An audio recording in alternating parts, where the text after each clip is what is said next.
How are you? Hi, hi, I'm good. I'm Hi, good, hi. just surviving. Okay, I want to take you back to 2017, where you addressed a crowd at the Tyagaraja Stadium, and you said Yeah, that the kind of audience that loved Udan were the people who watched it on a laptop, but that did not yeah, generate revenue for you. And yeah. now this is reality for all of us. Yeah. So, Yes, yes. how have you adapted your work for this 4 by 6 inch screen audience, so to say? I think I was quite prepared for it because I have been trained for it. Earlier, also, when my films would come out, people would watch it more after downloading it or torrenting it. So, in the sense, I make a film like I'm supposed to make a film, and people have a choice of where they want to watch. Great thing for me about Netflix and finding home at Netflix is that it is not just changed the way I make movies, it has allowed me to offer and share dignity and self worth with the people who work for me. Because earlier, people were like when we made a film like Udan, almost everybody worked on the film for free. Like, I don't think Okay. Vikram Motwani got paid for the film. Ron Trott took an absolute pay cut. Like, and all the other crew members had minimal of pays because the film was made under a cost of 2 to 3 crores. Or even like films like Gulal, where nobody took any money. People did films for the love of the movie, for love of me, for love of the script, for love of each other, and we all worked on it together. But today it's not the same. Today, like, I have a appropriate amount of money that I need to make a film based on the script and content, not based on who's in it, and I can pay the actual wages and I can pay people money that allows them to live their life with dignity and self-worth, and they're not doing it doing a charity for me, and I'm not under any obligation. So, Yeah. so that's the revenue that the film generates for me beforehand. Hmm. So I can share it with everyone, and then we have a right way of making a movie. We are not compromising. Like Choked is a very uncompromised film. We created Yeah. the interior set of the house and shot on Hmm. green screen to create the right atmosphere and right effect. And that shows in Hmm. the film. Everybody talks about the technicalities of it. How did we achieve it? Because we have the right amount. We're not compromising. Yeah. We're not stealing shots. We're doing things the right way. Hmm. So this pandemic has also like driven a wedge, so to say, in between the theater audience and the OTT guys, and there's a lot of fight, happening. What we're seeing with Gulabo Sitabo, we're seeing with Shakuntala and all of that. So where do you stand on this debate, so to say? I think both cinemas and OTT and everything will coexist. See, my thing with the theater owners, yes, obviously they think that the films that should release in the cinema are coming out on OTT and they are reacting to it. But the thing is, when the cinemas will open, there'll be such a bottleneck of movies because there'll be such a struggle. And we have seen how they have been all this while. When there's a big movie, I've suffered when Gangs of Wasipur was 9 days in cinema and Ek Tha Tiger came out, and the film was doing well. But it was totally thrown out of cinemas. So even Yeah. now, when the discussion is happening, discussion is as a reaction to a movie like Gulabo Sitabo, Shakuntala Devi, because it has stars in it. But that Yeah. discussion, I've not heard that kind of a voice, exhibitors raising voice for a movie like Bumfar. That's like, Hmm. why Hmm. Bumfar not coming out? A movie like Ib Elehu, which Yeah. Yeah. premiered at a festival, nobody's asking about where is that film, and we want that to release that film in cinemas. So that's also a Hmm. very self-serving fight. So to each their own, because when if you are self-serving, then everybody has the right to be self-serving, and people have to Yeah. look out for their own audience and recoveries. Yeah. So you have always unsettled the audience with your work, from like Black Friday and Ugly and, Gangs of Wasseypur, Gulal, all of that. So now in Choked, I saw the film and I also saw the sort of happy ending that you gave at the end after unsettling the audience, with the Yeah, entire yeah. film. So, what was this? Was this sort of a, I don't know, like giving the audience something to be happy about by giving this sort of an ending to Choked? No, it's also because I one needs sometimes dynamics of the film, you need some kind of an ending to sum it up. Because when we are Yeah. talking about like the whole sequence when the raid happens, Like when the raid happens, that's where you find out in the story that everybody was getting the money. Everybody had access to the money and things like that. Yeah. And happy ending is the end of an actual process. I spoke to a lot of income tax people. I spoke to the income tax commissioner also, and somebody who points the tax department towards the money, they get that 10% reward. They get that letter. So letter was dictated like that. So we just wanted a normal ending. What happens is there's some things which have due process in our system. And I cannot take away So the due process to serve an end that I want them to disturb them and say that in the end nothing happens. It does happen. That one thing is in place. So it needed to come to a natural end like that. Rest everything else, you said, and sorry. if the film did not have demonetization in it, then probably the ending would have been different. Yeah, yeah. You have been, you have been a vocal critic of a lot of things that this government has been doing for the past, 6 years now.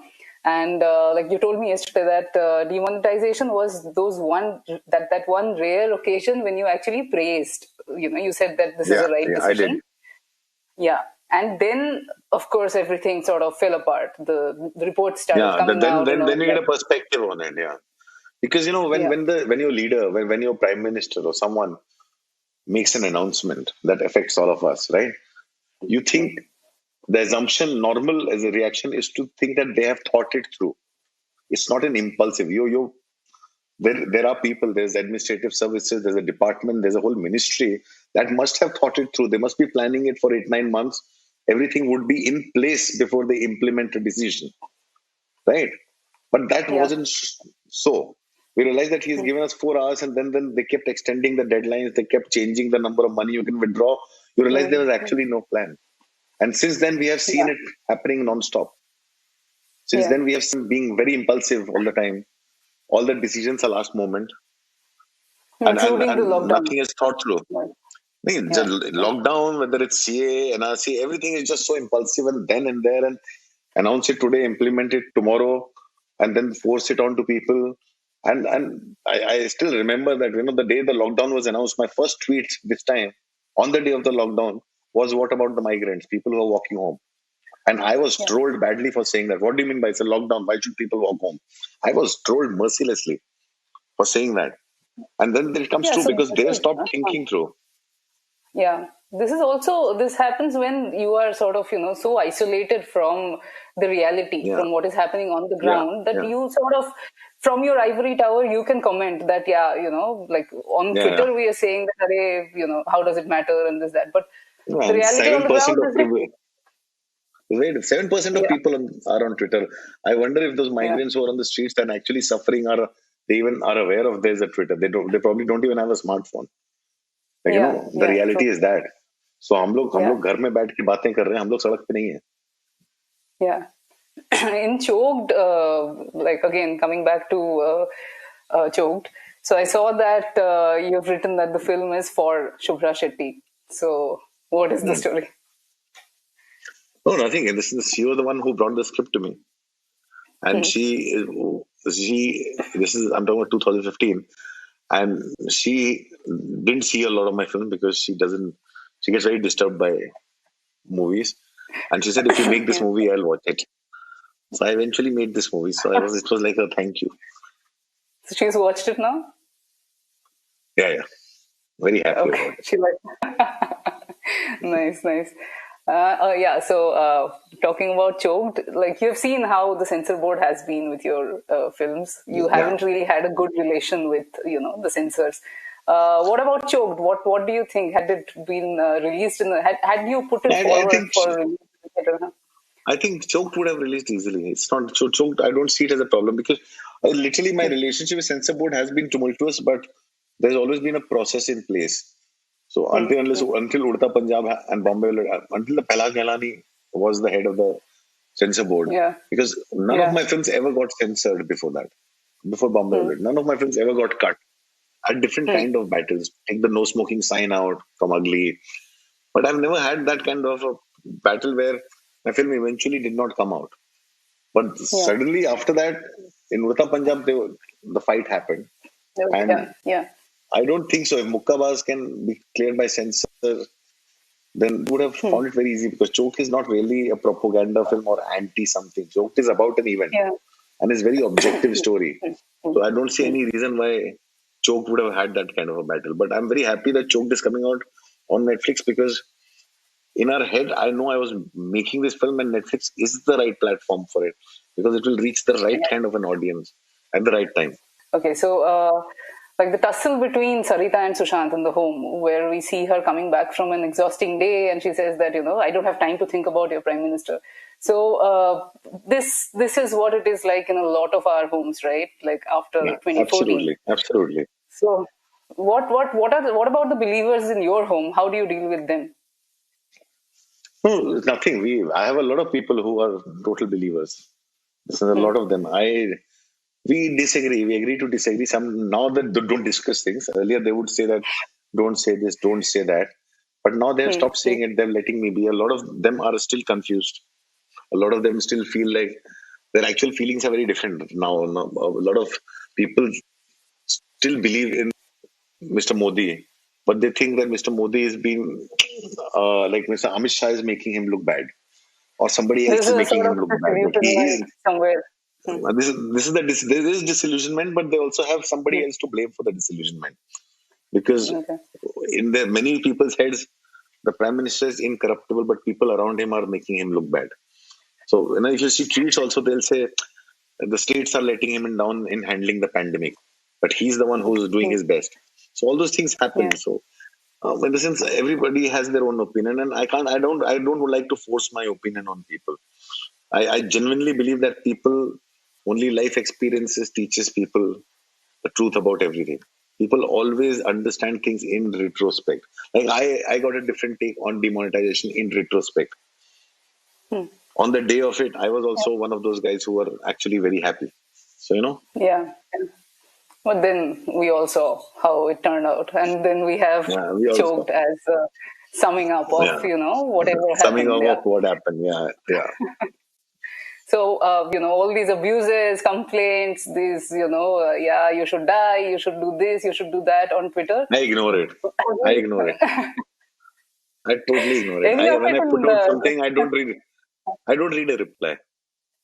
not even from like verified accounts or anything. Nothing. No, no, not even. Not, Yeah. I mean, verified account. I'm saying sometimes what happens is people I follow, when they reply, it also comes Hmm. out on the other feed. So when I read it Yeah. there, I kind of I very rarely go on apply to me, and Yeah, and I don't read that. occasionally, yeah, yeah, yeah. Occasionally, you throw the missiles where they're like, okay, Yeah, that's it. occasionally, but अभी कम हो गया. अभी थोड़ा और कम हो गया. अभी I spend very less time on it. Okay. Okay, Anurag, thank you so much. Thank you so much. We'll Thank you so see. much, Ananya. So, yeah, yeah. I hope Okay, Choked thank does you. well. Yeah. Thank you. Thank you so much.